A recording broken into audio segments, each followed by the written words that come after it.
de los cuentos, abre tu cajón y cuéntame una historia que llame mi atención.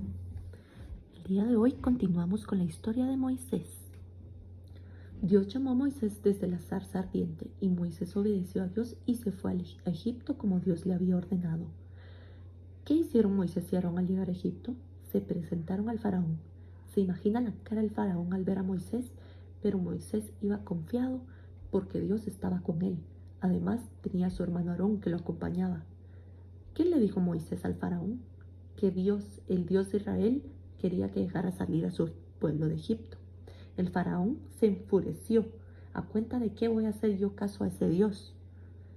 Y más bien mandó a darles más trabajo y menos descanso a los israelitas. Los israelitas le protestaban a Moisés porque desde que él apareció por Egipto para sacarlos, la cosa se les puso más difícil a ellos, porque el faraón era muy malo y los forzaba más a trabajar sin descanso. Dios le dio a Moisés el poder de hacer algunos milagros que mostraban el poder de Dios para presionar al faraón, pero ni por eso el faraón dejaba de salir a los israelitas.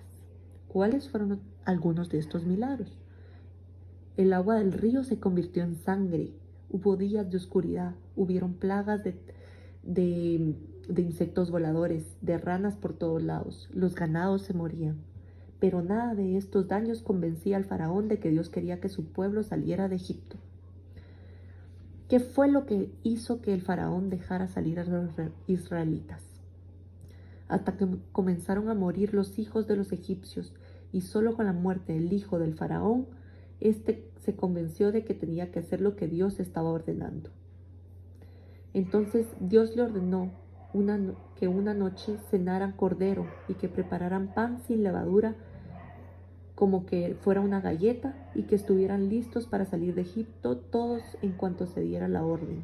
Y así salieron miles y miles de personas con todas las cosas que tuvieron que llevar. Iban guiadas por Dios, pero con Moisés al mando. El faraón, que los había dejado ir, pero cuando vio que se habían ido, decidió salir a perseguirlos. Los israelitas ya habían caminado por el desierto durante 6 días y se alimentaban del pan sin levadura que habían llevado. Dios los iba guiando porque le decía a Moisés por dónde debían ir. Dios los llevó hasta un mar llamado el Mar Rojo, pero allí los alcanzó el faraón con su ejército.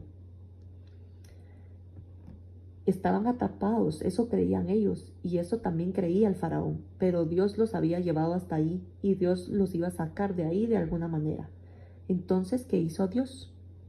Dios dividió las aguas del mar, y los israelitas, guiados por Moisés, pudieron pasar caminando por el fondo del mar sin agua.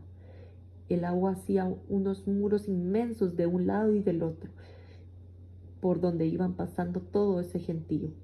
¿Se imaginan ese milagro? Un mar muy ancho se dividía para hacer un camino para que pasaran. ¿Y qué hizo el faraón? El faraón continuaba con su manía de perseguirlos y los siguió tratando de pasar ese camino que había abierto Dios en el mar.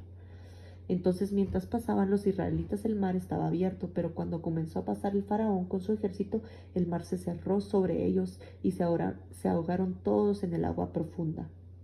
Así fue como Dios salvó a los israelitas del faraón y de los egipcios. Y colorín